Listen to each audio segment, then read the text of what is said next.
স্বাস্থ্য খাতে আমূল পরিবর্তন আনতে চায় সরকার। রাজধানীতে এক কর্মশালায় এই কথা জানান সরকারের দুই মন্ত্রী।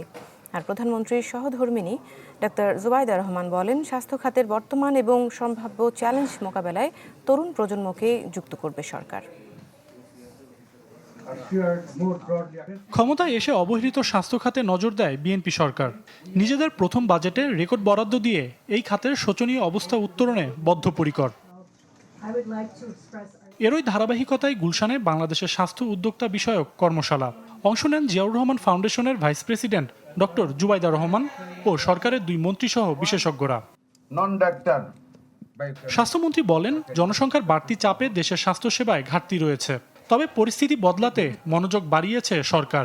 আর অর্থমন্ত্রী বলেন, বেসরকারি হাসপাতালের মতো সরকারি হাসপাতালেও নিশ্চিত করা হবে স্বাস্থ্যসেবা।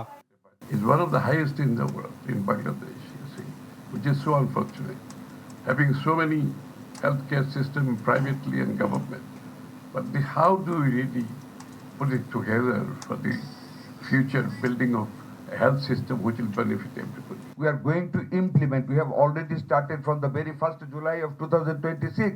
That is the start of the new budget year. প্রধান অতিথি জুবাইদা রহমান বলেন, স্বাস্থ্যসেবা কোনো বিশেষ সুবিধা নয়, মৌলিক অধিকার। স্বাস্থ্য খাতে বর্তমান এবং সম্ভাব্য চ্যালেঞ্জ মোকাবেলা করতে সাহসী ও উদ্ভাবনী পদক্ষেপ নিতে নতুন প্রজন্মকে সম্পৃক্ত করার তাগিদ দেন তিনি। We believe health is not a privilege. It is a fundamental human right.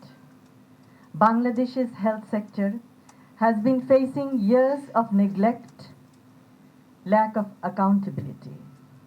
The people of Bangladesh pay 72% of health expenses, making illness one of the leading causes of poverty.